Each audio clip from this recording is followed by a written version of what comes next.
Terrible ang ginawa nila kasi hindi nga sila schooled, no? Mga uwi doon, training nila, hobbies sila. And it's very difficult to judge. I would say to last this long, from all the competition. Maganda yung mga ginawa naman nila. Nakikita ko naman yung talagang eagerness nila, yung ginagawa talaga nila. Pinipilit nila na talagang yan ang gusto na nilang feel. Pag sabi niyo niya na Chef Jean, magandang pagbasihan na natin ang pinaka-importante na criteria, which is the taste. Simulan natin kay TJ. Si TJ, malagay ko talaga, ang maglalaban dalawang babae, isang lalaki. Ang sakit ng lalaki minsan may konting, hindi kasing sipag, no? Hindi naman sa tamad, no? Pero sa umpisa pa lang yung kanyang sauce, no? Yung inayos niya yung pasta, al dente, inayos niya yung isda, maganda, bacon, binalit niya yung bacon, nakalimutan niya yung sauce. Yung kay Ara naman, yun nga, medyo may time pa naman sana, dapat ang dami pang magagawa. Susutin mo ng maayos, maganda yung presentation. Kay Ara naman, I couldn't help but give low scores on the dessert.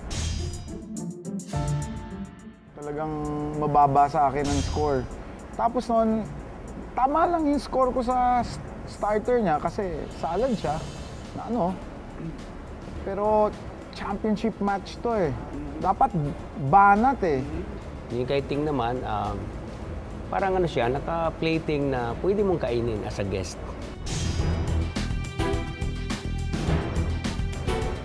Parang wala kang pagsisisihan. Kiting, okay starter, okay naman main course except for that little mango caper. Dessert to me was a little low scored but still edible. Sa akin ganun din.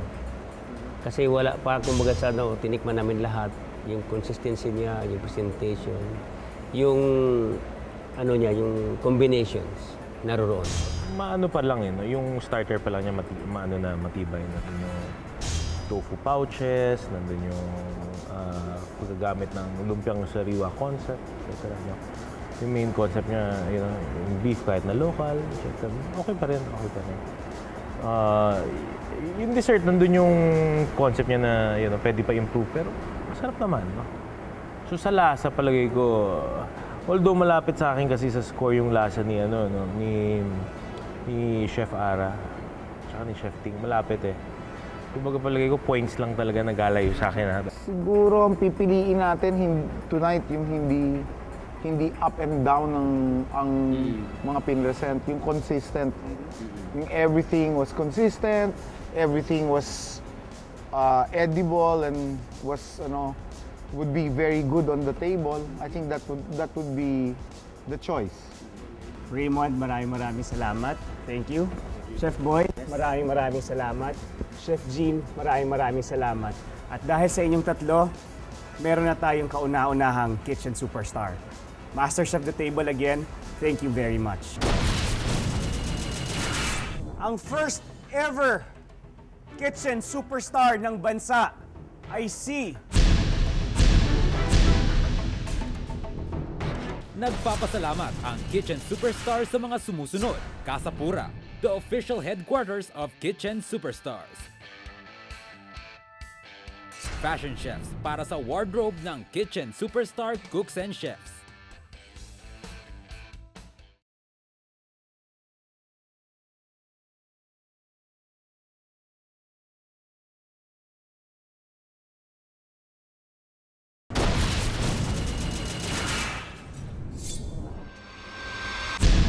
Cooks, pasok.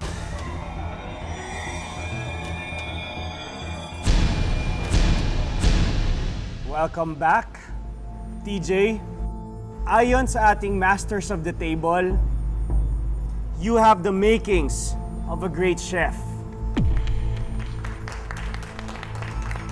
Ting, ang sabi naman ng Masters of the Table sa'yo, ramdam na ramdam nila na galing sa puso ang ginagawa mo.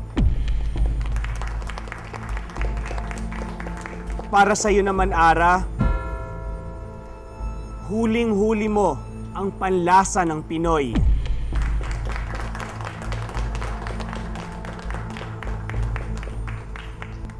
At ngayon, panahon na para malaman kung sino ang ultimate winner sa final cooking showdown ng Kitchen Superstar.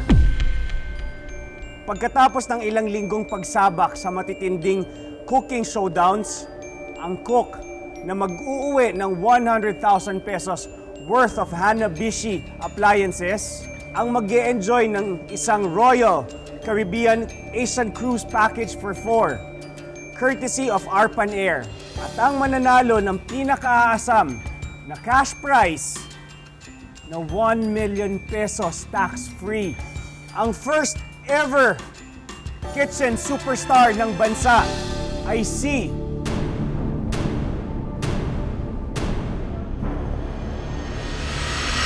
Ting! Congratulations, Ting! Ikaw ang kauna-unahang kitchen superstar ng bansa!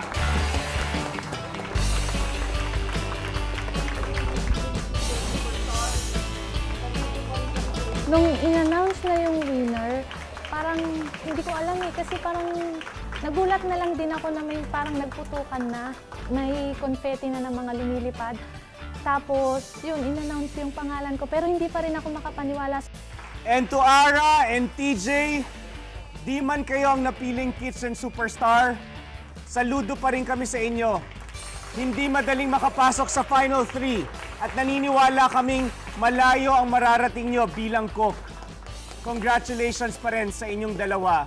Ang una ko lang kasi talagang hiniling is hindi ako yung unang matanggal sana eh. Nung pagkatapos ng NCR auditions, sabi ko, Lord, wag lang naman po sana yung ako yung unang matanggal kasi po nakakahiya. Tapos isipin mo, hindi lang yun yung binigay niya sa akin. So, this is very overwhelming. Sobrang.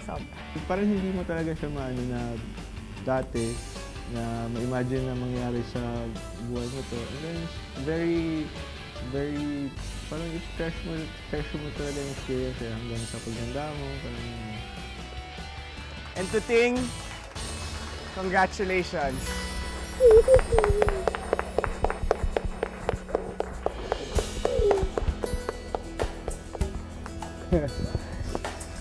Ting, ikaw ang kitchen superstar.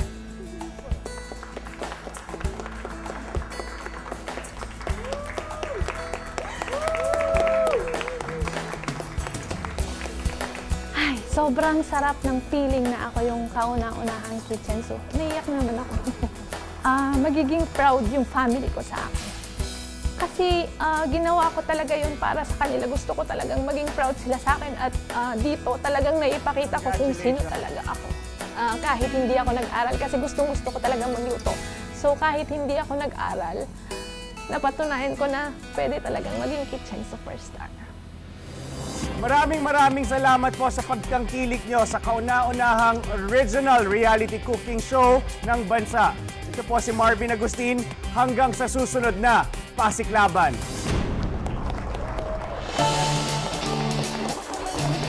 Hindi ko